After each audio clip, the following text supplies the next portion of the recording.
It's been a dramatic few months since the Georgian Dream Party won the country's parliamentary elections amid accusations of unfair voting. In this episode of the Europe Conversation, I sit down with Georgian Prime Minister Irakli Kobakhidze to find out whether Georgia is still on that European path, its relationship with Russia, and what the future holds as the new US administration makes waves in the region.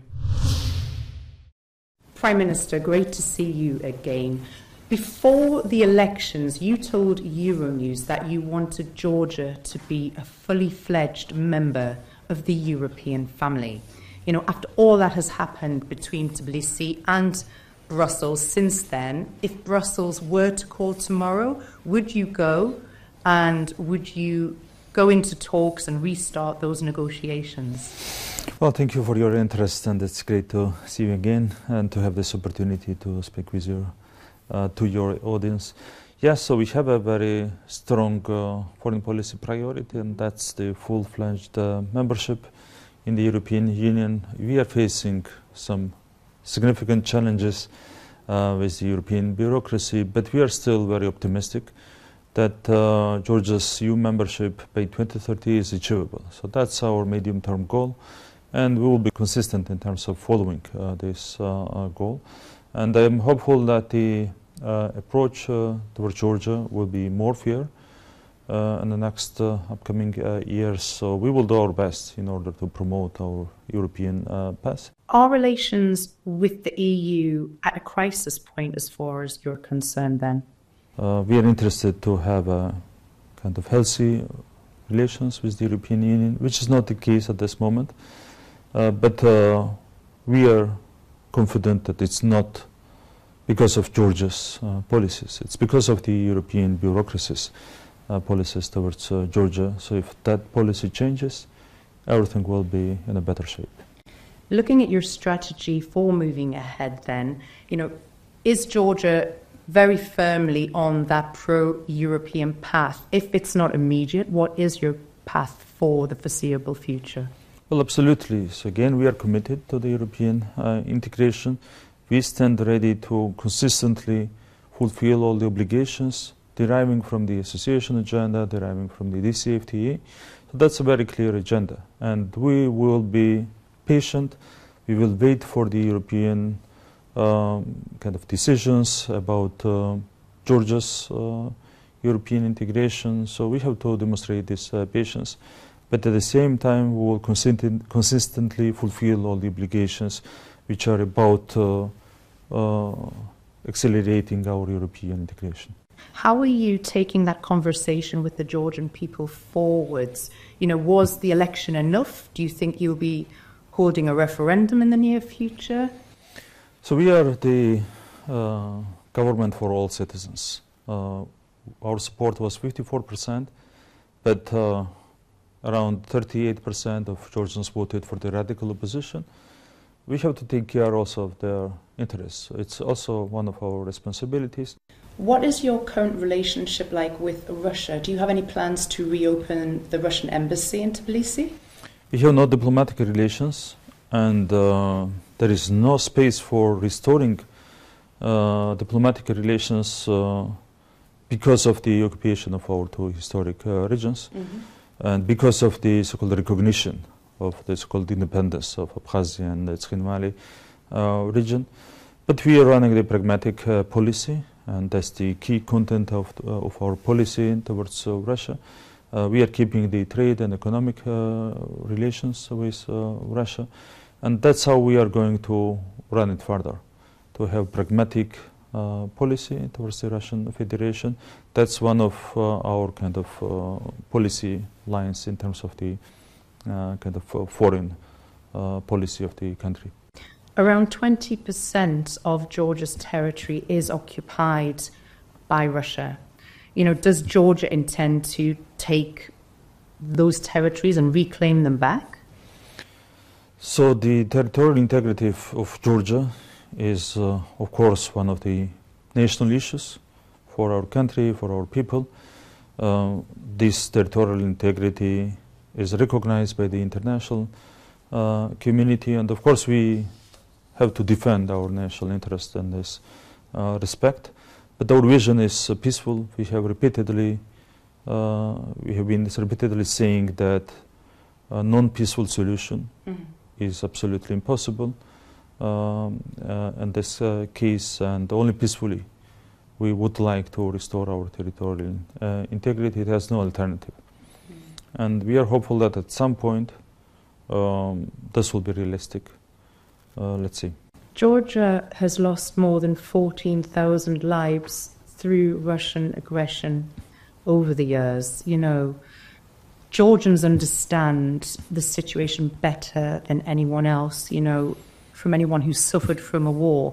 If Russia and Ukraine were to enter into a peace agreement, who would you be backing? So we suffered a lot since early 90s, as you have mentioned, and that was the key reason why we had to fight a lot so intensively to avoid another war in Georgia.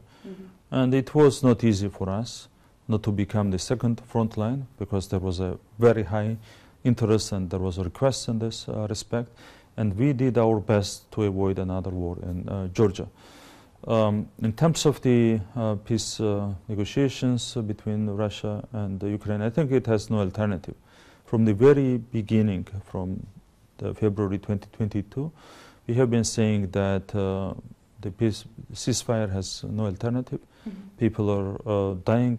Of course, the international community should be fully concentrated on promoting this ceasefire agreement and the peace.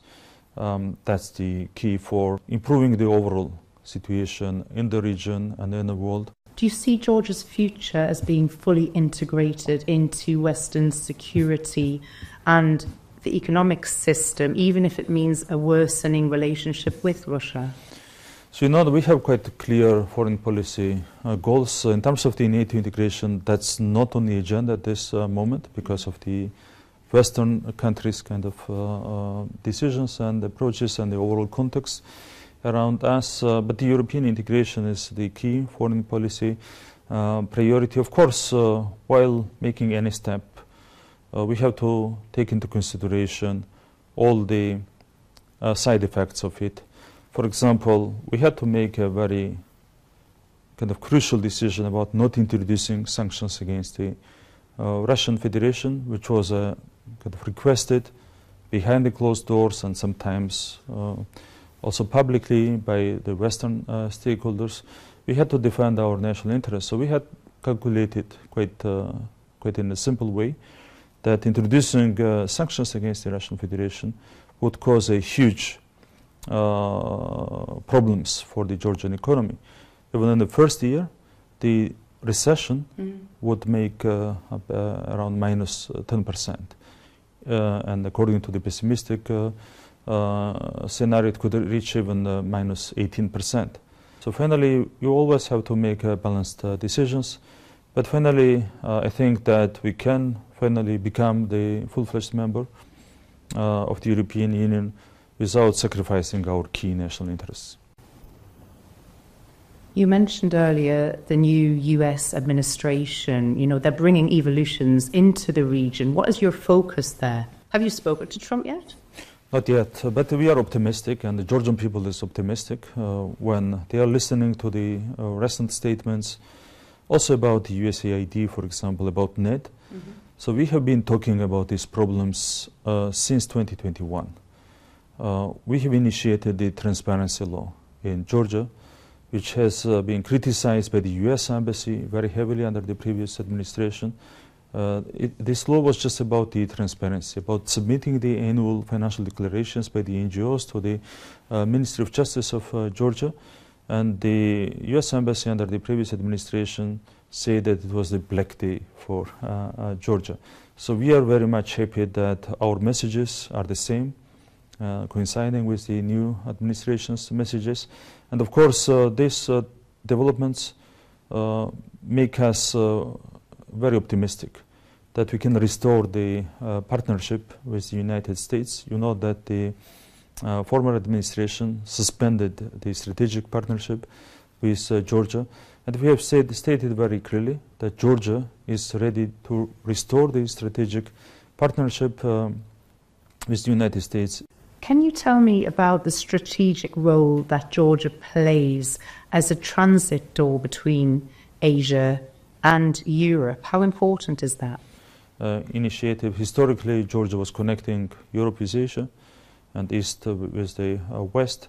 And we would like to restore this historic function for Georgia as much as possible. And for that we are doing a lot. We are investing into our infrastructure, including the highways, the seaports, the airports, etc., railway.